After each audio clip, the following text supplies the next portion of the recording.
বিশ্ববাসী যখন বিপদের মুখে, মুসলিম নরনারী যখন রক্তের হোলি খেলা হয়, রব্বে কারীম গোটা বিশ্বের মুসলমানদের তুমি হেফাজত করো।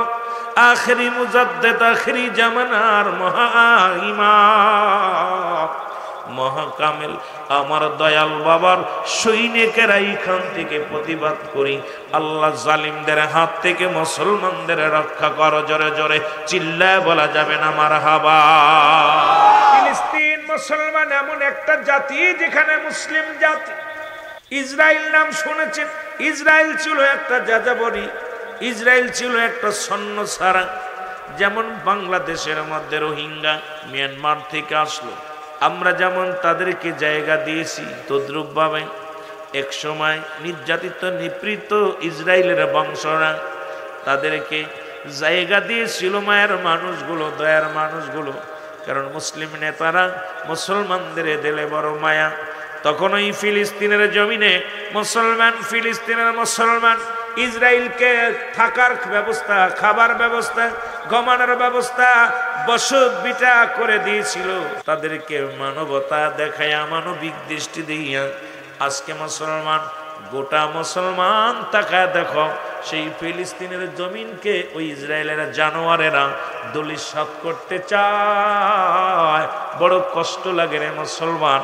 যাদেরকে বুকে ঠাঁই দিল, যাদেরকে নিজে না খেয়ে খাওয়াইলো, যাদেরকে নিজে না ঘুমায় ঘুম পাড়াইলো, যাদেরকে এত মায়া করলো, যাদের জন্য বসত বাড়ি ছেড়ে দিয়ে মুসলিম জাতি অন্যর জায়গা করে থাকার জায়গা করে দিল, আজকে তারাই মুসলমানদের উপরে নির্যাতন করে, মুসলমানদের নিপীড়িত করে, মুসলমানদের রক্ত নিয়ে খেলা করে। রব্বে কারীম এই মুসলিম জাতিকে তুমি রক্ষা করো। জোরে জোরে বলেন আমিন। কত রাজা, কত বাদশা ফিলিস্তিনের জমিনের যারা আজকে যারা কষ্ট দাও, শুনে নাও এই ইসরায়েলের জানোয়াররা, শোনো, তোমাদের চাইতে শক্তিতে রব্বে কারীম তোমাদের চাইতে বড় বড় নেতা বানিয়েছিল ফিরআউন, নমরুদ, কারণ যারা খোদাই দাবি করেছিল, যাদের কাল্লাল পৃথিবীর ক্ষমতা তাদের হাতে দিয়েছিল, রব্বে কারীম তাদেরকে গোটা পৃথিবীর দায়িত্ব রব্বে কারীম তাদের হাতে দিয়েছিল। রব্বে কারীম তাদেরকে দুনিয়া থেকে বিদায় করে দিছে। আজকে তোমরা ক্ষমতার জন্য কত শিশু হত্যা করো, কত নারী হত্যা করো, কত অবলা নারী, অবলা মানুষ, মাসুম বাচ্চার রক্ত নিয়ে খেলা করো।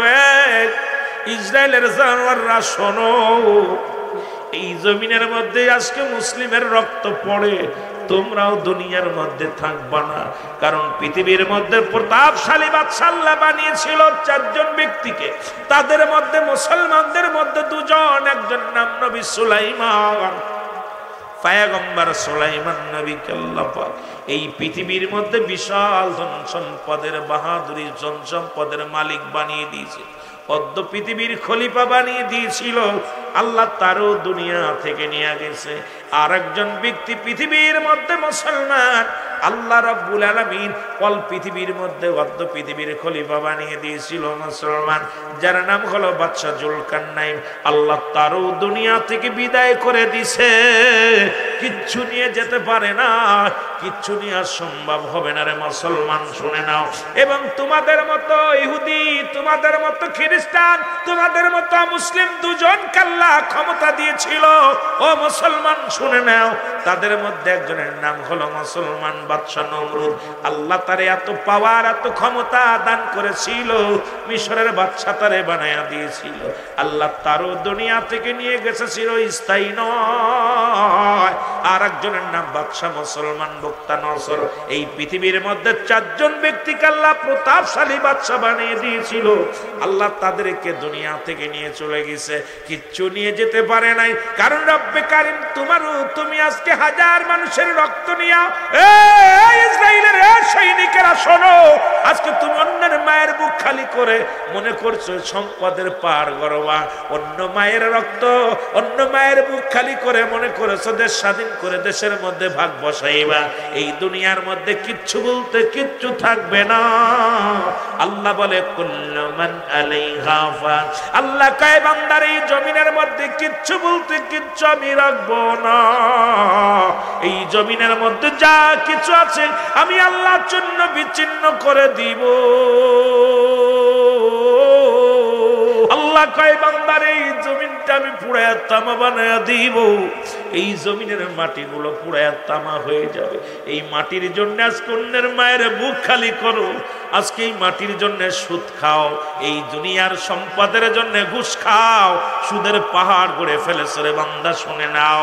আল্লাহ কয় বান্দার এই জমিনের মধ্যে আমি কিচ্ছু বলতে কিচ্ছু রাখবো না। এই জমিনের মাটিগুলো পুড়ে তামা হয়ে যাবে। এই জমিনের মধ্যে যত পানি আছে সব পানিগুলো পুড়ে ছাই হয়ে যাবে। যেদিন কিচ্ছু বলতে কিচ্ছু থাকবে না, সেদিন থাকবে শুধু আমার আল্লাহ।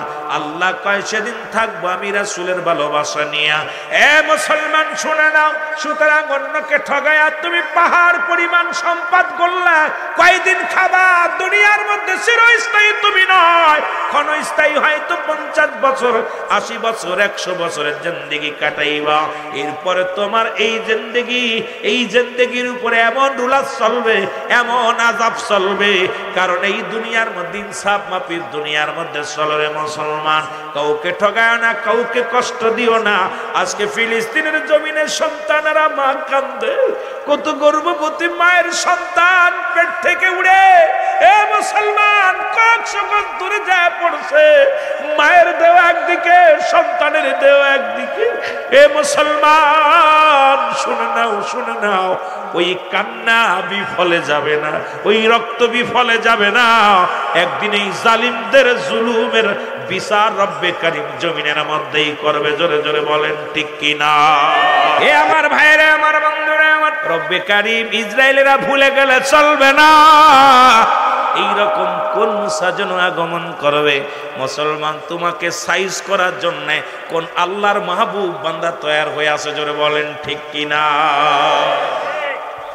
এই মুসা আলাইহিস সালাম কার ঘরে লালন পালন হয়েছিল? ফিরাউনের ঘরে। কার ঘরে? জোরে বলেন কার ঘরে? এ যুবক, আমি আস্তে আস্তে যাব আলোচনায়। এ আমার যুবক বন্ধুরা, দিলের কান্ডা লাগায় শোনো। খবর পড়লো, মসজিদের মধ্যে খবর আসলো। তৎকালীন জামানায় যেমন এখন খবর আছে, ফিলিস্তিনের জমিনে যুদ্ধ শুরু হয়েছে।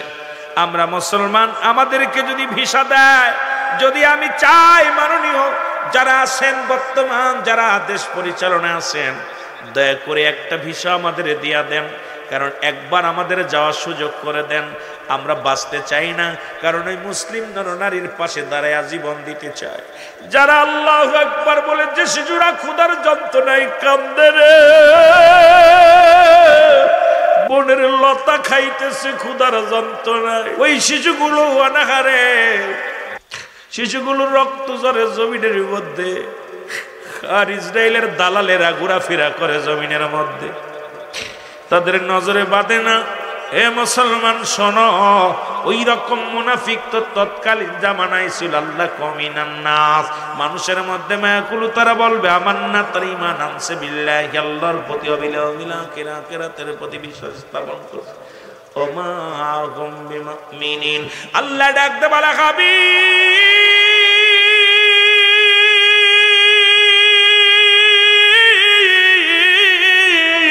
আপনার কদমের মধ্যে একদল বেঈমান আছে, মুনাফিক আছে। আব্দুল্লাহ ইবনে উবাই নবীর সাহাবী ছিল গো, আমার রাসূলুল্লাহকে মারা ষড়যন্ত্র করেছিল।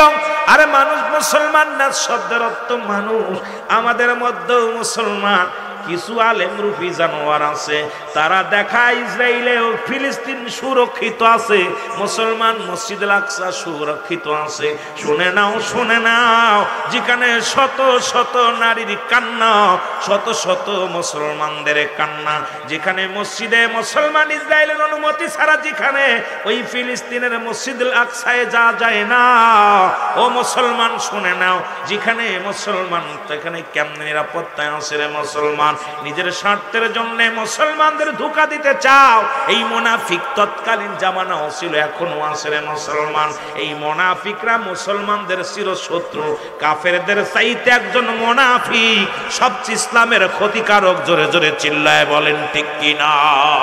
এই জন্য আমি বললাম আল্লাহ কমিনান নাস, নাস শব্দের অর্থ হলো মানুষ। মসজিদুল আকসার পাশে আশপাশে কোথাও একটা ফিলিস্তিনের পতাকা নাই, যেখানে সম্পূর্ণ ইসরায়েলের পতাকায় বন্টন করতেছে। ইসরায়েলের সৈন্যগুলো পুরো দেশ নিয়ন্ত্রণে নিয়ে এনেছে। আর গোটা বিশ্বের কিছু মুনাফিক মুসলমান আমাদের চোখে ধুলা দেয়, চিন্তা করে যে এটা মুসলমানরা নিরাপদ আছে। না, গোটা বিশ্বের মুসলমান শুনে রাখো, আমরা ফিলিস্তিনের জন্য জীবন দিতে রাজি আছি। যদিও যেতে না পারি, তবু এই বাংলার জমিন থেকে চোখের পানি দিয়ে প্রমাণ করতে চাল্লা আমরা ফিলিস্তিন মুসলমানদের পাশে ছিলাম, আছি, থাকবো। যদি জীবন দিতে হয় দিয়া দিব। যারা বলেন ঠিক কিনা? মুসলমান গভীর মনোযোগ, আজকে কথাগুলো না বললে না। তৎকালীন তুর্কিস্তানের যুদ্ধ শুরু হলো, মুসলমানদের রক্ত নিয়ে খেলা হয়। এই রকম একজন যুদ্ধবীরের দরকার আমার। সেলফি তোলা বীরের দরকার নাই। যে সমস্ত আমরা সেলফি কারক, সেলফিতে শুধু ভালোবাসি সেলফি তোলার জন্য, ও মুসলমান এদের দরকার নাই। দরকার হলো ওই তৎকালীন জামানায় ওই মুসলমান যারা তুর্কিস্তানের যুদ্ধের কথা শুরু হলো, মসজিদের মধ্যে ইমাম সাহেব ফজরের সালাত আদায় করে সালাম ফিরে সালাত আদায় করে দোয়া শেষে বললেন, ও গোটা মুসল্লিগণ শোনো, তুর্কিস্তানে মুসলমানদের রক্ত নিয়ে খেলা হয়। তুর্কিস্তানে মুসলমানদের রক্ত ঝরে। একসময় আফগানের জমিনে রক্ত ঝরেছে, তুর্কিস্তানের জমিনে রক্ত ঝরেছে, ইরাকের জমিনে রক্ত ঝরেছে রে মুসলমান। আরে বিশ্বের গোটা বিশ্ব মুসলিম, মুসলমানেরা শুনে নাও, যে দেশে মুসলিম আছে সেই দেশে মুসলমানের রক্ত ঝরা ইহুদি খ্রিস্টানেরা। আমার বাবারা একটু দিলের কান্ডা লাগা শুনে নাও। এর খবর আসলো, ইমাম সাহেব কেমন ইমাম? ইমাম সাহেব সালাম দিয়ে বললেন, এ বাবারা শোনো, তোমরা কেউ কি পারবে ওই তুর্কিস্তানে মুসলমানদের রক্ষাতে তোমরা যাবার জন্য? ওই মসজিদে একজন মুসল্লি ছিল, নাম হলো তার নাম হযরতে ফারুক। জোরে জোরে চিল্লায় বলা যাবে না মারহাবা? এরা ফারুক বাড়ি গেলেন, বাড়ি যে বিবিরে ডাকতে কয়, বিবি তুর্কিস্তানের মুসলমানদের রক্ত নিয়ে খেলা করে ইহুদিরা।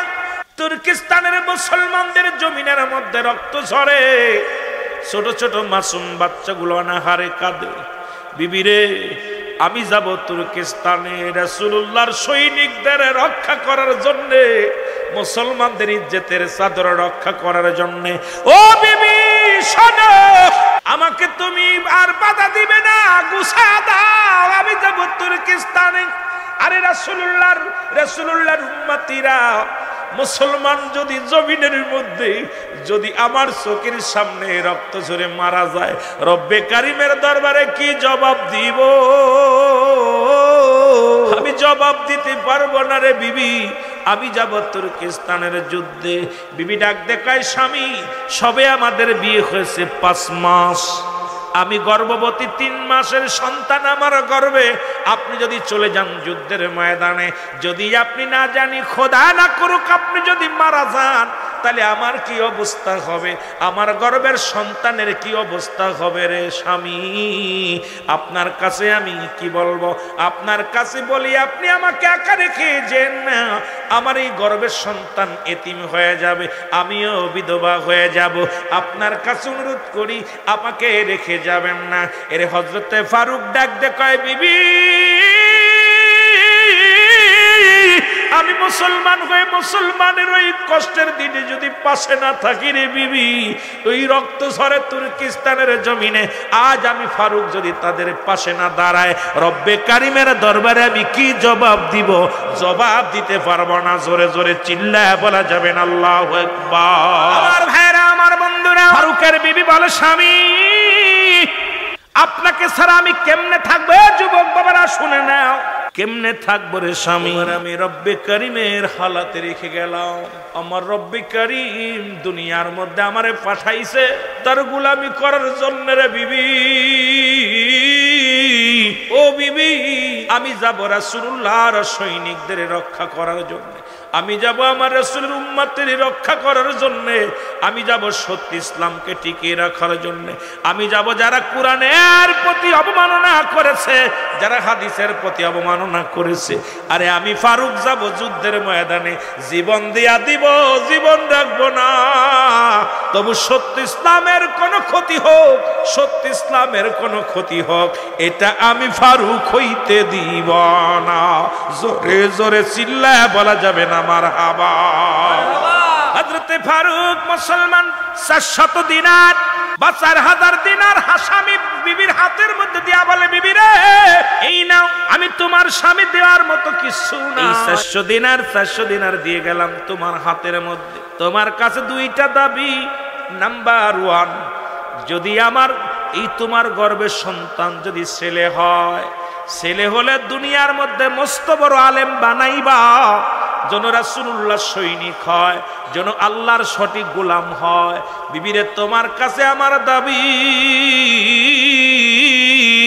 এই গর্ভের সন্তান যেন একটা আল্লাহওয়ালা ব্যক্তি বানাইও দিবি।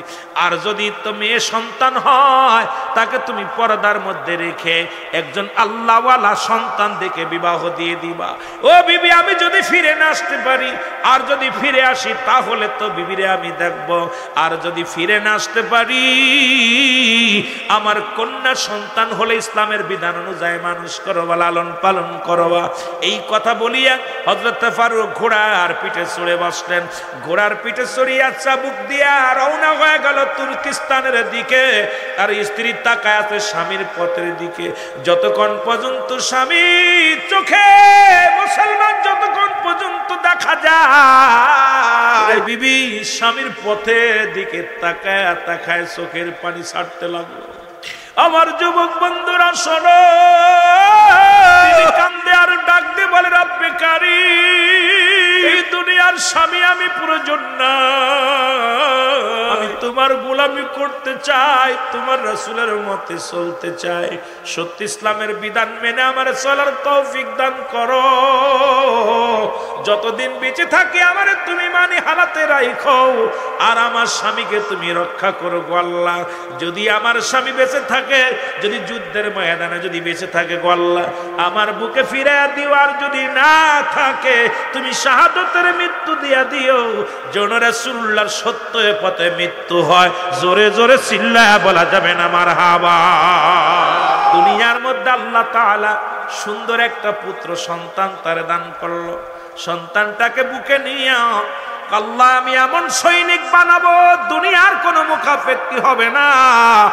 আমার স্বামী যে পথে গেছে, আমার সন্তান যেন সেই পথেই যেতে পারে, দুনিয়ার মোহে যেন না পড়ে, দুনিয়ার কোনো মুখাপেক্ষী যেন না হয়। রব্বে কারীম, তোমার মুখাপেক্ষী যেন আমার সন্তান হয়। আল্লাহ, আমার সন্তানটিকে আমি এমন ভাবে যেন লালন পালন করতে পারি, জীবনের বিনিময়ে যেন আমার কলিজার টুকরা সন্তান ইসলামটাকে, মুসলমান হ্যাঁ ইসলামটাকে তরতাজা করতে পারে, ইসলামের জন্য যেন লড়তে পারে, সত্য ইসলাম কোরআন হাদিসের জন্য যেন আমার কলিজার টুকরা সন্তান যেন চিরদিন লড়তে পারে। জোরে জোরে চিল্লায় বলেন মারহাবা। খবর কইতে পারে না রে মুসলমান, শোনো না ও যুবক। এবার কি করলেন? 27টা বছর পরে হযরতে ফারুক সারা পালেন। উনি সারা পেয়ে বাড়ি চলে আসলেন। ওদিকে তুর্কিস্তান মুসলমানরা বিজয় লাভ করলেন। গোটা তুর্কিস্তানে কোরআন জয় হলো, হাদিসের জয় হলো, দয়াল নবীর উম্মতের বিজয় হলো। পুরো তুর্কিস্তানের জমিনে কালেমার পতাকা ফতফত করে উঠল। পুরো তুর্কিস্তানের জমিনে লা ইলাহা ইল্লাল্লাহু মুহাম্মাদুর রাসূলুল্লাহ, আল্লাহু আকবার পতাকায় মুখরিত হয়ে গেল। জোরে জোরে চিল্লায় বলো মারহাবা। এদিকে 27 বছর পরে তুর্কিস্তান থেকে সারা পেল জেলখানা থেকে হযরত ফারুক। উনি পেয়ে যখন দেশে আসলেন, 40 বছর বয়সে গেছে, আর 27 বছর পরে ফিরে আসছে। বুড়া হয়ে গেছে বয়সটারে মুসলমান। আয়া নিজের বাড়ি চিনতে পারে না, নিজের বাড়ি নিজের খবর জানে না। ফারুক কি করলেন? নামাজ আদায় করলেন মসজিদের মধ্যে, যে নামাজ আদায় করে। ওদিন ছিল জুম্মার দিন, জুম্মার খুতবা দেয় ওই মসজিদের খুতবা, যিনি ইমাম সাহেব তার নাম হলো হযরতে রাবেয়া। উনি খুতবা পাঠ করেন, আর হযরতে ফারুক এই খুতবা শুনে মুখরিত হয়ে যার ডাক দে বলে, রব্বে কারীম, আজ থেকে 27 বছর আগে আমি গিয়েছিলাম যুদ্ধের ময়দানে। আমার বিবির গর্ভে সন্তান ছিল, যদি আমার বিবির সন্তান যদি ছেলে সন্তান হতো, আর যদি আমি বেঁচে থাকতাম, এইরকম মস্ত বড় একজন আলেম বানাইতাম, যিনি রব্বে কারিমের গুণগান সবসময় গাইতাম। দুনিয়ার কোনো মুখাফেক্কি হতো না, রব্বে কারিম তোমার মুখাফেক্কি হতো। রব্বে কারিম এই সন্তান আবদার না জানি আমার বিবির গর্ভের সন্তান মেয়ে হয়েছে বা ছেলে হয়েছে জানি না, বেঁচে আছে কি না জানি না, তবে শুধু শুধু কি মনে করি এই বলিয়া কাঁদতে লাগলেন হযরতে ফারুক। এবার ছেলের কথা বেশি মনে পড়ে গেল, এবার খুঁজতে লাগলেন নিজের বাড়ি। ও মুসলমান শুনে নাও, খুঁজতে খুঁজতে বাড়ির আন্দাজের পথ ধরলেন যে বাড়িটা, সেই বাড়িটা বিশাল পর্দা করা। হযরতে ফারুক ঘোড়া চেপে ধরে বাড়ির মধ্যে প্রবেশ করলেন। আর ওই বাড়ির যিনি মালিক ছিলেন তার নাম হলো রাবেয়া, মসজিদের ইমাম, বড় মাওলানা। উনি এসে সঙ্গে সঙ্গে ফারুককে ধরে ফেললেন। ফারুককে যখন চেপে ধরলেন, ডেকে বলেন, তুমি এত রাত্রে একজন পুরুষ মানুষ হয়ে কেন ঘরের মধ্যে প্রবেশ করলা? ফারুক বলে, বাবা আমার ভুল হয়ে গেছে, আমি মনে করেছি আমার বাড়ি। বলে, তুমি চুরি করতে এসেছো, আবার বলো আমার বাড়ি। বাবারে আমার ভুল হয়েছে, আমি বুড়া হয়ে গেছি, চোখি কম দেখি রে বাবা।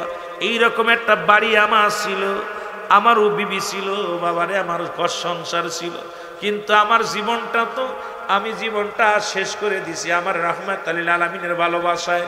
আমি আমার আল্লাহর গোলামি করতে যাইয়া ইসলামের পতাকা ধরার জন্য আমার জীবনটা বাজি রেখে গিয়েছিলাম তুর্কিস্তানের জমিনে।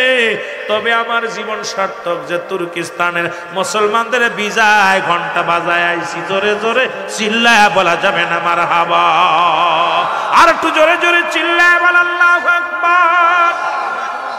ওরে ভিতর থেকে ফারুকের কলার ধরে রাবেয়া ডাকতে বলে, তুমি চুরি করতে এসেছো? বলে, না, আজ থেকে 27 বছর আগে আমি আমার একটা বিবি ছিল, নতুন বিবি ঘরে রেখেছিলাম, সবে মাত্র 5 মাস বিবাহ করেছিলাম, 3 মাস আমার সন্তান গর্ভে ছিল, বিবির গর্ভে।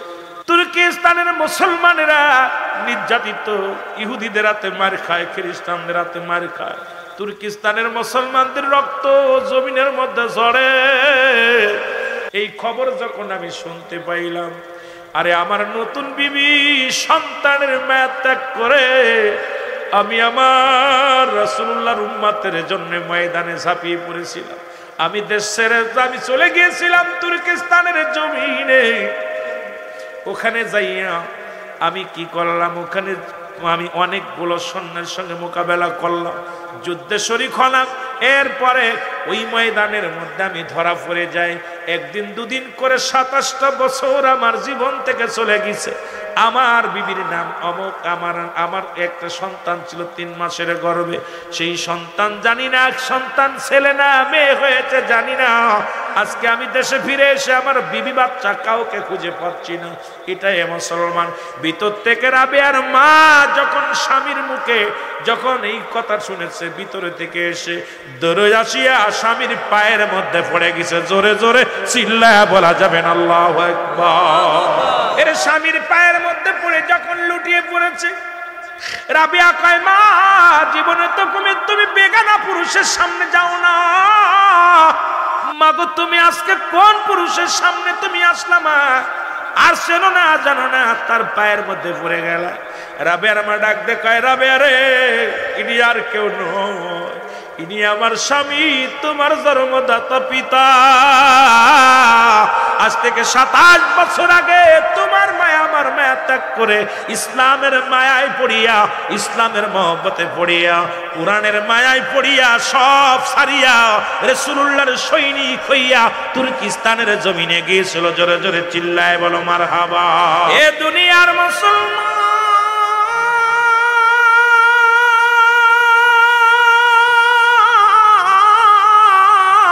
এই মায়াবী দৃশ্য দেখতে লাগলেন জগৎ বিখ্যাত আলেম রাবেয়া, হযরতে রাবেয়া দেখে চোখের পানি ছেড়ে কান্দে, বলে রব্বে কারীম, আমার বাবার দিলে আমার মায়া ছিল না, আমার বাবার দিলে আমার মায়ের জন্য মায়া ছিল না, আমার বাবার দিলে ছিল তোমার প্রেম, আমার বাবার অন্তরে ছিল মদিনাওয়ালার প্রেম।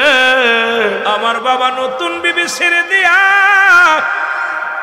মায়ের গর্ভের সন্তান দেখে যে বাবা কালেমার জন্য, ইসলামের জন্য জীবনকে বাজি রেখে তুর্কিস্তানে গিয়েছিল। রব্বে কারীম, রব্বে কারীম, সেই বাবার ঋণ আমি কেমনে শোধ করব? এরে মুসলমান, রাবেয়া ক্ষমা চাইলেন বাবার কাছে, বাবা গো আমার ক্ষমা করে দাও, আমি চিনতে পারি না। বাবা বুকের মধ্যে টান দিয়ে কয়, বাবারে আমি তোরে ক্ষমা করে দিলাম আয়। এবার দুজনের সময়, রাত শেষ হয়ে গেল। মুসলমান আর রাবেয়ার যিনি মুসলমান ছাত্র, উনি হলো ইমাম মালিক, ওনার কাছে মুসলমান শুনে নাও গভীর মনোযোগ। এবার তখন তৎকালীন জামানার আবার বিচারক ছিল ইমাম মালিক। মুসলমান উনিও আসলেন, নামাজের আজান পড়ে গেল, ফজরের আজান পড়ে গেল। আজানে নামাজে দাঁড়ায়া রাবেয়া কোরআন তেলাওয়াত করা শুরু করলো। এদিকে মুসলমান ফারুক কি করলেন, বিবিরে কয়, বিবিরে আমি যাই ফজরের সালাত আদায় করে আসি। নামাজে যে কোরআন তেলাওয়াত করে, এত মধুর কোরআন তেলাওয়াত করে, পিছন থেকে রাবেয়ার বাবা হযরতে ফারুক নামাজ শেষ করে দোয়া করে আর বলে, আল্লাহ আল্লাহ, আমার যদি ছেলেটা এত বড় আলেম হতো, আল্লাহ গো কত সুন্দর কোরআন তেলাওয়াত করে, কত সুন্দর কোরআন হাদিস দিয়ে কথা বলে, আমি ধন্য হয়ে যেতাম, ইসলামের জন্য তারে কোরবানি করে দিয়ে যেতাম। হ্যাঁ মুসলমান, এমন সময় হযরতে ফারুক জিগায় এক মুসল্লিকে, বাবা যিনি কোরআন তেলাওয়াত করলো, ফজরের নামাজ পড়াইলো, ওনার বাড়ি কোথায়? কয় বাড়ি তো এলাকায়। কোথায়? এলাকায়। বাবার নাম কি? কয় নাম, ওনার নাম হযরতে রাবেয়া, আপনি চেনেন না? উনি তো বর্তমান যুগের, বর্তমান জামানার বড় আলেম, বড় বড় বড় বড় আলেমদের উস্তাদ উনি। বলে ওনার বাবার নাম কি? বলে ওনার বাবার নাম শুনেছি হযরতে ফারুক, উনি তুর্কিস্তানের যুদ্ধের ময়দানে যে মারা গেছে, যুদ্ধের ময়দানে আর ফিরে আসে নাই। ফারুক দুটি চোখের পানি ছেড়ে কান্দে, রব্বে কারীম, তুমি আমার প্রার্থনা কবুল করেছ, আজকে তুমি আমার কলিজার টুকরা সন্তানকে জগৎ বিখ্যাত আলেম বানাইছ। জোরে জোরে চিল্লায় বলা যাবে না মারহাবা। ফারুক বাড়িতে ফিরে আসলেন, বাবা সন্তান মা এক জায়গা বসে কথা বলতেছিল। ফারুকের বিবি বলে, স্বামী রে, আপনি আমাকে 400 দিনার দিয়ে গিয়েছিলেন, এটার খবর নেন কি করেছি? ফারুক বলে, বিবি রে আমার কোনো খবর নেওয়া লাগবে না, বিবি রে আমার আর বুঝতে বাকি নাই। হ্যাঁ বিবি, তুমি আমার আমানত আমি যেটা রেখে গেছিলাম, তুমি খেয়ানত করো না। তুমি আজকে এই জমিনের মধ্যে, আসমানের নিচে, এই জমিনের উপরে আমার কলিজার টুকরা সন্তানকে এই যুগের বড় আলেম বানাইছো। এমন একজন আল্লাহওয়ালা আলেম, এমন একজন আলেম বানাইছো যিনি রব্বে কারীমের প্রেম ছাড়া তার অন্তরের ভিতরে কিছু নাই, মদিনা আলার প্রেম ছাড়া কিছু নাই, সত্যবাদী একজন আল্লাহওয়ালা কামেল বানাইছো রে বিবি। আমার জীবনটা ধন্য, আর কিচ্ছু জানতে চাই না। আমার বাবারা, আমার হযরতে রাবেয়া বলে, বাবা গো, যে পথে আপনি জীবন দেওয়ার জন্য প্রস্তুতি হয়েছিলেন, সেই পথের জন্য আমি প্রস্তুতি আছি বাবা, জীবনের জন্য, কারণ ইসলামের জন্য, কোরআনের জন্য আমার জীবনটাও বাজি রেখে যাব বাবা, যেন আমি আল্লাহ রাসূলের পথে যেন জীবনটা কোরবানি করতে পারি। এই জন্য আমি আপনাদেরকে বলে যাই মুসলমান, এখন ফিলিস্তিনের ডাক এসেছে, আজকে সন্তানের মায়া ত্যাগ করেন, বাড়ির মায়া ত্যাগ করেন, ঘরের মায়া ত্যাগ করেন। মুসলমান, অগত্য ঘুমের মায়া ত্যাগ করে কিচ্ছু পারেন না, আপনি শেষ রাত্রে উঠিয়া 2 রাকাত তাহাজ্জুদের নামাজ পড়েন, তাহাজ্জুদের নামাজ পড়িয়া হাত দুখানে উঠায়া দেন রব্বে কারীমের দরবারে, আল্লাহ ও আমার আল্লাহ, বাংলার জমিন থেকে তো আমাদের ওদের কিচ্ছু করার নাই, তোমার দরবারে ফরিয়াদ করলাম। কোন ব্যক্তি ফরিয়াদ করবে জালেমদের পরাজয় হবে, এই জন্য আমরা দোয়া করতে চাই কি চাই না? আর একটু জোরে বলেন, চাই কি চাই না? এ দুনিয়ার মুসলমান,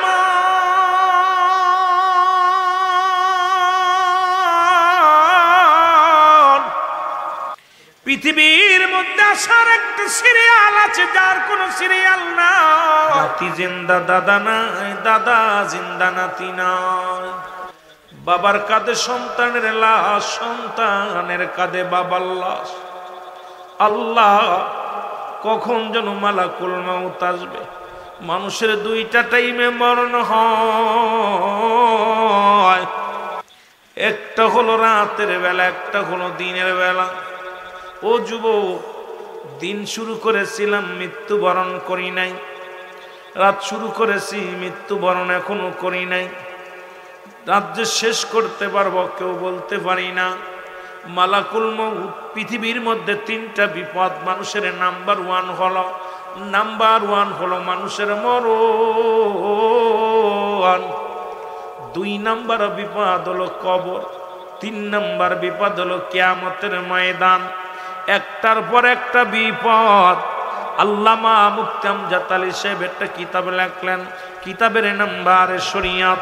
এই কিতাবের মধ্যে উনি লিখতে যা বললেন, দুনিয়ার মানুষ শোনো, মানুষ যখন সাধারণ মৃত্যুবরণ করে 70টা তাজা উটের গায়ের চামড়া জবাই না করিয়া উল্টো দিকে টান দেয়া লবণার মরিচ লাগা দিলে যতটুকু যন্ত্রণা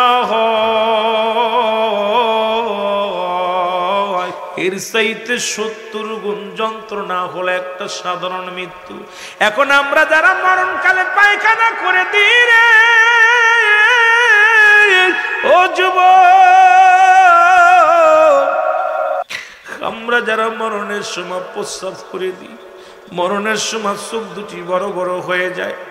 কত মানুষ মরণের সময় পায়খানা প্রস্রাব করে দেয়, কত মানুষ মরণের সময় চোখ দুটি বড় বড় হয়ে যায়, কত মানুষ মরণের সময় একটা অঙ্গ বেঁকা হয়ে যায়। ও মুসলমান, তাদের মৃত্যুটা কত কঠিন হয়। এই মরণের পেয়ালা পান করতে হবে, পালানোর কোনো জায়গা নেই। করোনা ভাইরাসের ওষুধ পাইল, বাংলাদেশে কত রোগের ওষুধ পাইল, এই মরণ রোগের কোনো ওষুধ নাই। এখানে কোনো ওষুধ পাওয়ার সম্ভাবনা, জোরে বলেন ঠিক কিনা? আমার যুবক বন্ধুরা, ওরে মুসা আলাইহিস সালামের কাছে আজরাইল চলে আসে না। আদম নবী থেকে শুরু করে আখিরি নবী রাহমাতুল লিল আলামিন পর্যন্ত যত পয়গম্বর, যত নবী আগমন করেছে, প্রত্যেকেরই মৃত্যুর পেয়ালা পান করা লাগছে। তদ্রূপ আল্লাহ পাক হুকুম দিলেন, যাও রে জিবরিল যাও, আমার নবী মুসা আলাইহিস সালামের জানটা বাইর করার জন্য চলে যাও। ওরে আখিরি নবীর ইন্তেকাল হয়েছে। এরে আখিরি নবী শুধু নাই রে মুসলমান, আদম আলাইহিস সালাম থেকে শুরু করে যত নবী আছেন, এর মধ্যে প্রত্যেকেরই মৃত্যুর পেয়ালা পান করা লাগছে। মাত্র 4 জন ব্যক্তি এখনো জীবিত আছে। তাদের মধ্যে একজন হলো মুসলমান, শুনে নাও, একজন ইদ্রিস আলাইহিস সালাম, তবু তার মৃত্যু হয়েছে, এখনো জান্নাতের মধ্যে জীবিত অবস্থায় আছে। আর একজন যিনি পাহাড়ের দায়িত্ব আছে, হযরত মুসলমান ইলিয়াস আলাইহিস সালাম, আল্লাহ তারে পাহাড়ের দায়িত্ব দিয়েছেন, এখনো তার মৃত্যু হয় নাই, জীবিত আছে। আর একজন পয়গম্বর, শুনে নাও ও মুসলমান, শুনে নাও, শুনে নাও, খিজির আলাইহিস সালাম, যিনি পানির দায়িত্ব আছে রে মুসলমান।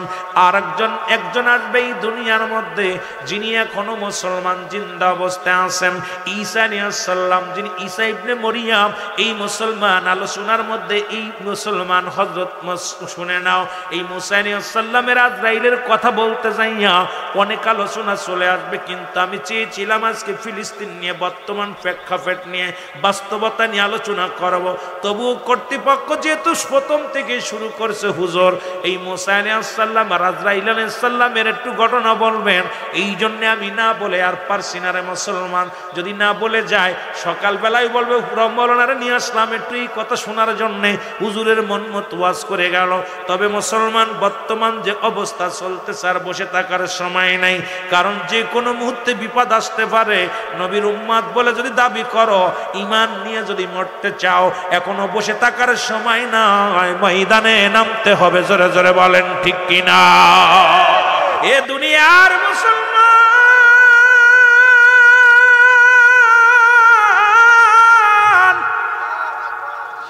আজরাইল আলাইহিস সালাম সালাম দেয় হযরত মুসা আলাইহিস সালামের কাছে সালাম দাও, আসসালামু আলাইকুম নবী মুসা গো,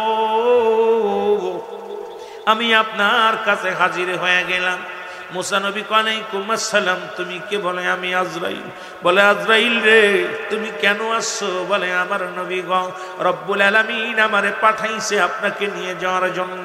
আপনি কখন যাবেন, কয়টা দিন আর থাকতে চান দুনিয়ার মধ্যে, এই সংবাদটা আমারে বলেন। যদি এখনই যেতে চান এখনই নিয়ে যাব, আর যদি আপনি থাকতে চান থাকতে পারেন গো নবী। নবী মুসা আলাইহিস সালাম ডাক দে কয়, আজরাইল তুমি আমার কাছে আসছো, আমি জানতে চাই রে আজরাইল। আজরাইল রে শোনো, তুমি আমার কোন জায়গা দিয়ে ঢুকবা? বলে আজরাইল ডাক দে বলে, হুজুর আপনার কোন জায়গা দিয়ে ঢুকবো? আমি ঢুকবো আপনার কি দিয়ে? আপনার মুখ দিয়া।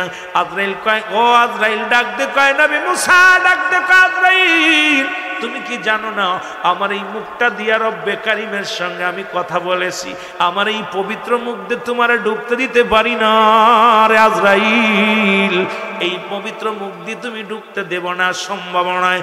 কয় মুসা নবীরে ডাক দে আজরাইল, হুজুর আপনার চোখ দিয়ে ঢুকব। কয় আমার এই চোখ দিয়ে রব্বে কারিমের এই কুদরতি চেহারা আমি দেখছি রে, পর্দার আড়ালে রব্বে কারিমের সঙ্গে দিদার হয়েছে, সুতরাং এই চোখ দিয়ে আমি ঢুকতে দিতে পারবো না। কয় কান্দে ঢুকবো? কয় কান্দে আমি ঢুকতে দিব না, কারণ এই কান্দে আমি রব্বে কারিমের কথাগুলো শুনেছি। আমার আল্লাহ যখন কথা বলেছিল ওই কথাগুলো আমি কান্দে শ্রবণ করেছি, সুতরাং এই কান্দে আমি ঢুকতে দিব না। জোরে জোরে চিল্লায় বলা যাবে না মারহাবা। আরে কানা আজরাইল দাঁড়া আছে, রব্বে কারিম ডাকতে বলে, আজরাইল কি খবর বলো? ইমানদারের কত পাওয়া। ইমানদার আপনারা এত কষ্ট করে জেগে জেগে নামাজ আদায় করেন, তাহাজ্জুদের নামাজ পড়েন, কুরবানি করেন, রোজা রাখছেন, হজ করেন, হালাল খান, এই যে মাহফিলের ময়দানে বসেন, আপনাদের পাওয়ার আর ওই গান বাজনা করে বেড়ায় ময়দান, ওদের পর এক নয়। ইমানদারের কত পাওয়ার, বিড়িখোর গাঁজাখোরদের পাওয়ার আর মদখোরদের পাওয়ার, ওই মুসলমান সুদখোর আর ঘুষখোর এদের পাওয়ার আর ইমানদারের পাওয়ার এক নয়। আরে মুসলমান আল্লাহ কয় ইমানদারদের জন্য আমি রেখে দিলাম 8টা জান্নাত। আল্লাহ কয় দাতানিল মুমিনিন, ওই মুমিনদের জন্য প্রস্তুতি করে রাখছে, একটা নয় দুটি নয়, রব্বে কারিম 8টা জান্নাত। আর ওই গুলুমখোর ঘুষখোর সুদখোরদের জন্য আল্লাহ রাব্বুল আলামিন দেখে দিছে কাফিরিন। আল্লাহ কয় কাফের বেঈমান মুনাফিকদের জন্য আমি আল্লাহ প্রস্তুতি করে রাখছি 7টা জাহান্নাম। এর ঘুষখোরেরা শোন, এর সুদখোরেরা শোন রে বাবা, এর সুদখোর ঘুষখোর যারা আসির, জিনাখোর যারা আসির, মুনাফিক যারা আসির, কাফের বেঈমান যারা আসির, আল্লাহ রাব্বুল আলামিন তোদের জন্য রেখে দিছে 7টা জাহান্নাম। কিডা কিডা জাহান্নামে যাবেন একটু হাত দুখানে তুলে দেখা। রব্বে কারিম ডাকতে বলে, আজরাইল খবর কি রে? বলে রব্বে কারিম তোমার নবী মুসার এত রাগী মানুষ, এত জোরে এক থাপ্পড় মেরেছে রে আল্লাহ। আরে আমি আজরাইল যদি দাঁড়ায় থাকতাম শেষ হয়ে যাইতাম। রব্বে কারিম গো আমার চোখ দুটি এখন গেছে গা, অন্ধ হইয়া দাঁড়ায় আছে। আল্লাহ কয় তাড়াতাড়ি আয়, পৃথিবীর মধ্যে যত পয়গম্বর আমি পাঠাইলাম এর মধ্যে আমার মুসা নবী একটু রাগান্বিত বেশি। কারণ মুসা নবী আপনার ছিল তুতলা ছিল। যখন নবুয়াতি দেন মুসা নবীর, ওই যে আপনার ফিরাউনের বাড়ি যখন লালন পালন হয়েছিল, ছোট্টবেলার ইতিহাসটা, এটা নিয়ে আলোচনা করতে গেলে এত লম্বা আলোচনা যত তাড়াতাড়ি শেষ করা যায়। তখন ফিরাউনের বিবি আসিয়া তখন তো ওই মুসারে টের পেয়ে গেছে মুসা আলাইহিস সালাম আল্লাহর পয়গম্বর।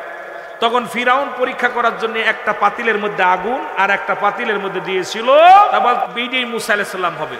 আসিয়া কয় স্বামী আপনি এই ছোট বালকটারে ভয় পান, কারণ মুসা আলাইহিস সালাম ছোট্ট মানুষ, দুলনার ভিতর থেকে এত জোরে এক থাপ্পড় মারছে ফিরাউনের, আর মুখের ভিতরে 5টা আঙ্গুলের ছাপ বসে গেছে। সুবহানাল্লাহ বলেন না।